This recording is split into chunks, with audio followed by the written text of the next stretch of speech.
በደሴ ከተማ መናኸሪያ ውስጥ በጸጥታ አካላት ተገደለ ስለተባለ አሽከርካሪ ጉዳይና የደሴ ከተማ ፖሊስ ስለሰጠው ምላሽ፣ በሳውዲ አረቢያ እስር ቤት 65 ኢትዮጵያውያን ስደተኞች ላይ የተደቀነው የሞት ፍርድ አደጋ፣ እንዲሁም ዓለምን በከፍተኛ ውጥረት ውስጥ የከተቱት የኢራን፣ የአሜሪካ፣ የጀርመን፣ የጃፓንና የእስራኤል የፖለቲካ ትንግርት፣ ዲፕሎማሲያዊ መፍረስ የተመለከቱ ሰበር መረጃዎችን ይዘን ቀርበናል። በደሴ ከተማ ስለተፈጸመው ግድያ፣ በሳውዲ ስላለው የሰብአዊ መብት ጥሰት እና በዓለም አቀፍ ደረጃ እየተካሄደ ስላለው የኒውክሌር ጦርነትና የኢኮኖሚ ኪሳራ ሁሉንም ዝርዝር መረጃዎች አሁን በዝርዝር እንመለከታለን። አብራችሁን ቆዩ። በደሴ ከተማ አሽከርካሪ ላይ የተፈጸመው ግድያው ተፈጽሟል። ተጠርጣሪው ከነ ኤግዚቢቱ ከነ ጦር መሳሪያ ተይዟል። ደሴ ከተማ ፖሊስ መምሪያ በአማራ ክልል ደቡብ ወሎ ዞን ከተማ መናኸሪያ ውስጥ ጭኖ እየተጓዘ የነበረ አሽከርካሪ መገደሉን የደሴ ከተማ ፖሊስ መምሪያ ገለጹ። አሽከርካሪው ሰዎችን አሳፍሮ እየተጓዘ በነበረበት ወቅት በአንድ የጸጥታ አካል በጥይት ግድያ እንደተፈጸመ ተነግሯል። የተሰራጩት መረጃዎች ጥቃት አድራሹ አማራ ክልል አድማ ብተና አባል እንደሆነ ከመግለጻቸው ባሻገር ለግድያ ጥቃቱ የደረሰው ለምሳት አሳፍሬ መንገድ ላይ አለፍኩኝ በሚል መሆኑን ያወሳሉ። ድርጊቱ አምባገነንነት የተሞላበት ፈጽሞ የማይጠበቅ በመሆኑ ብዙዎችን እያስቆጣና እያበሳጨ ይገኛል። ስለ አሽከርካሪው ግድያ የደሴ ከተማ ፖሊስ መምሪያ አዛዥ የሆኑት ኮማንደር ጥላሁን ታደሰ ምሽቱን ማብራሪያ ጠይቋቸዋል። የመምሪያው አዛዥ ግድያው ተፈጽሟል፣ ተጠርጣሪው ከነ ኤግዚቢቱ ከነ ጦር መሳሪያው ተይዟል ሲሉ አረጋግጠዋል። ዝርዝር ማብራሪያ ከምርመራ በኋላ ቢሰጥ እንደሚሻል ገልጿል። ጥቃቱ አድራሹ የአድማ ብተና አባል ነው ተብሎ ኮማንደር ጥላሁን ግን የአድማ ብተና አባል ነው የሚለው ውሸት ነው ሲሉ ተናግረዋል። ማንነቱ በተመለከተ ግን ማብራሪያ አልሰጡም።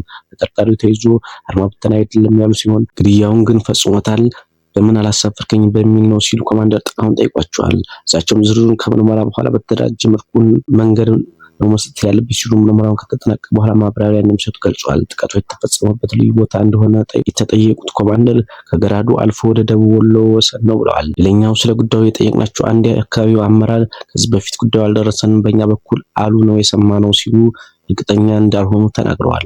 በሌላ በኩል በሳውዲ አረቢያ የሞት ፍርድ የተፈረደባቸው ኢትዮጵያውያን በሳውዲ አረቢያ ቢያንስ 65 ኢትዮጵያውያን ስደተኞች ከአደንዛዥ እጽ ጋር በተያያዘ ክስ የተመሰረተባቸው ሲሆን የሞት ፍርድ እንደሚጠብቃቸው ሂውማን ራይትስ ዎች አስታውቋል።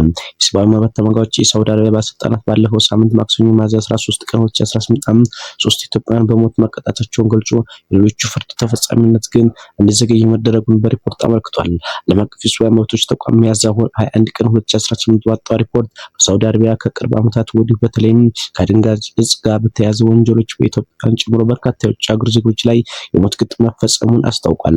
የሁማን ራይትስ ዎች ረቡዕ የስደተኞችና ሰብአዊ መብት ከፍተኛ ተመራማሪ የሆኑት ናዲያ ሃርድማን ሳውዲ አረቢያ መሰረታዊ የፍትህ ሂደትን የተናፈጉ የውጭ ሀገር ዜጎችን አመጹ ባልተቀላቀሉባቸው ወንጀሎች የተነሳ በሞት ለመቅጣት ፈቃደኛ መሆኗን ለመብታቸውና ለህይወታቸው ከፍተኛ ግዴለሽነት እንዳላት ያሳያል ብለዋል። አክለውም ከመርፈዱ በፊት የሳውዲ አረቢያ አጋሮች በፍጥነት ጣልቃ መግባት አለባቸው ሲሉ ጥሪ አቅርበዋል። የሁማን ራይትስ ዎች በአሲር ክልል ከሐሚስ ሙሸይት ማረሚያ ቤት የታሰሩ 3 ጉዳዩን የሚያውቁ ሰዎች መነጋገሩን በመግለጫው ጠቅሷል። ዓለም አቀፍ ሰበር መረጃዎችን ስንመለከት ደግሞ ሰበር ዜና ኢራን የአሜሪካ የስምምነት እቅድ እንድትቀበል የኃይል እርምጃ ልትወስድ እንደሆነ ተዘገበ። በተቃራኒው ደግሞ በአሜሪካ ትልቅ ኪሳራ ደርሶበታል ነው የተባለው።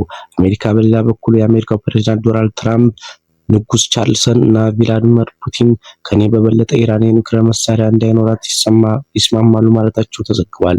በሌላ በኩል ፕሬዝዳንት ዶናልድ ትራምፕ እና የጀርመን ቻንስለር ፍራንክ መርዝ የገቡበት ትችት ያልተጠበቀ ውሳኔ አስከትለዋል። ከጃፓንና ከእስራኤልም እንዲሁም አሳዛኝ ዜና ተሰምቷል። በቅድሚያ ፕሬዝዳንት ዶናልድ ትራምፕ ከጀርመን ቻንስለር ከኔቶ አጋሮች ጋር በኢራን ጉዳይ ላይ በገቡበት የፖለቲካ ሹክቻ በጀርመን የሚገኘውን የአሜሪካ ጦር ቁጥር ለመቀነስ እያሰቡ መሆኑን አስታውቃል። 366 በላይ መደበኛ የአሜሪካ ወታደሮች 1500 ተጠባባቂና 11000 የሲቪል ሰራተኞች በጀርመን ይገኛሉ።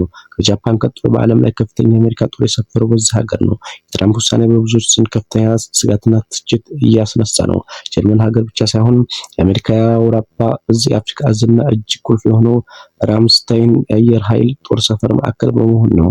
ይህ እርምጃ ፕሬዝዳንት በቻንስለር ፍሬድሪክ መርዝ አስተዳደርና በኔቶ ላይ ጫና ለመፍጠር የተጠቀሙበት የፖለቲካ ማስፈራሪያ ቢመስልም በተግባር ግን የራሷን የአሜሪካን ዓለም አቀፍ ጥቅም ሊያዳክም የሚችል አደገኛ አካሄድ ነው ሲሉ ተንታኞች ይገምታሉ። ጦሩን ከጀርመን መቀነስ በአውሮፓ ያለው የጸጥታ ሚዛን ከማናጋቱ በላይ አሜሪካ በአፍሪካና በመካከለኛው ምስራቅ ለምታደርገው ፈጣን ወታደራዊ ኦፕሬሽን የሎጂስቲክ አቅርቦት ላይ ትልቅ እንቅፋት የሚፈጥር የውጭ ጉዳይ ፖሊሲ ስህተት ሊሆን ይችላል የሚል ከፍተኛ ስጋት ተፈጥሯል። ጃፓን ከእስራኤል ጋር ያላትን ግንኙነት ሙሉ በሙሉ አቋረጠች። ጃፓን ከእስራኤል ጋር ያላትን ማንኛውንም አይነት ዲፕሎማሲያዊ ግንኙነት ሙሉ በሙሉ ማቋረጥን አስታወቀች። የጃፓን ውጭ ጉዳይ ሚኒስቴር ባወጣው መግለጫ ኤምባሲዎች እንዲዘጉ፣ አምባሳደሮች እንዲመለሱ እንዲሁም የሁለቱ ሀገራት የንግድና የደህንነት ትብብር እንዲቆም ወስነዋል።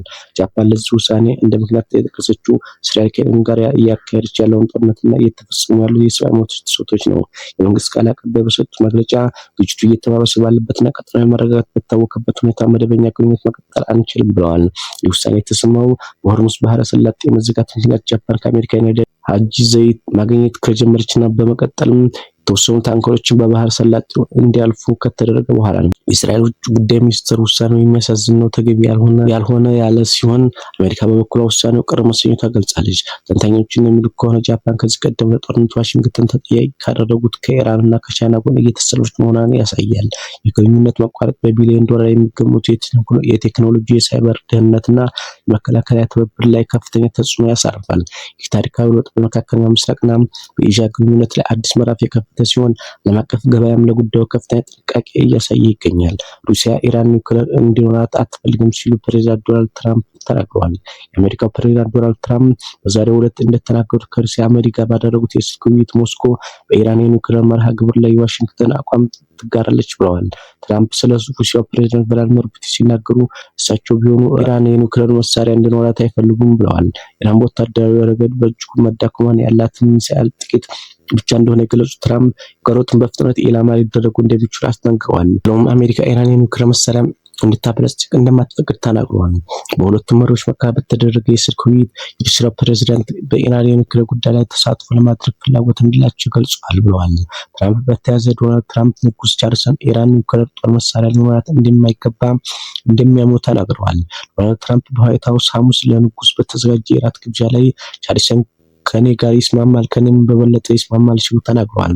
ትራምፕ በዚህ ንግግራቸው ላይ ተራራን በወታደራዊ ኃይል አሸንፈናል ብለዋል። ያ ተቃዋሚ በጭራሽ እንዲኖረው አንፈቅድም፣ ቻርልስን ከኔ ጋር ይስማማል፣ ከኔም ጋር በላይ ቋሚ የኒውክሌር ጦር መሳሪያ እንዲኖረው በጭራሽ አንፈቅድም ብለዋል። የበርሚንግሃም ቤተ መንግስት ቃል አቀባይ የትራምፕ ንግግር ተከትሎ ለቢቢሲ በሰጡት ምላሽ ንጉሱ መንግስታቸው የኒውክሌር መስፋፋትን ለመከላከል ያለውን የረጅም ጊዜና የታወቀ አቋም ይደግፋሉ ብለዋል። ለአራት ቀናት የስራ ጉብኝት አሜሪካ የሚገኙት ንጉስ ቻርልስን የአሜሪካን የነጻነት በዓል በማክበር ባሻገር ከዩኬ የተፈጠረውን ግንኙነት ማሻከር ይጠግናሉ ተብሎ ይጠበቃል። ንጉስ ቻርልስን ከባለቤታቸው ንግስት ካሚሊ ጋር በመሆን ሰኞ ዕለት ዋሽንግተን ሲደርሱ ደማቅ አቀባበል ተደርጎላቸዋል። በኢራን ወደቦች ላይ የተጣለው እገዳ ስምምነት ላይ እስከሚደርስ አይነሳም ሲሉ ፕሬዝዳንት ትራምፕ ተናገሩ። በአሜሪካና በኢራን መካከል ያለው ዲፕሎማሲያዊና ወታደራዊ ውጥረት በቀጠናው በዚህ ወቅት በኢራን ወደቦች ላይ የተጣለው የባህር እገዳ ሁለት ሀገራት ስምምነት ላይ እስኪደርሱ እንደማይነሳ ፕሬዝዳንት ዶናልድ ትራምፕ አስታውቀዋል። ከሁለት ሳምንት በላይ ጸንቶ የቆየው እገዳው ኢራን ክፉኛ እየጎዳ ነው ማለታቸው ቢቢሲ ዘግቧል። በፓኪስታን እስላማባድ ይካሄድ ተብሎ የሚጠበቀው ሁለተኛው ዙር የሰላም ንግግር አሁንም ጥርጥር ውስጥ ነው። አሜሪካ በምክትል ፕሬዝዳንት የሚመራ ልዑክ ለመላክ ብትዘጋጅም ኢራን እስካሁን መሳተፏን አላረጋገጠችም። የአሜሪካ መካከለኛ እዝ እስካሁን 27 ቦቶችን ወደ ኢራን እንዲገቡ መመለሱና አንድ የኢራን የጭነት መርከብንም በቁጥጥር ስር መዋሉ ተገልጿል። እስካሁን ስትከታተሉት የነበራችሁ የዲሲ ሚዲያ ተከታታዮች ቻናላችን አዲስ ሆናችሁ ሰብስክራይብ፣ ሼር በማድረግ እስከመጨረሻው ድረስ አብራችሁን ስለቆያችሁ ከልብ እናመሰግናለን። በቀጣይ ቪዲዮ እስከምንገናኝ ድረስ ሰላም።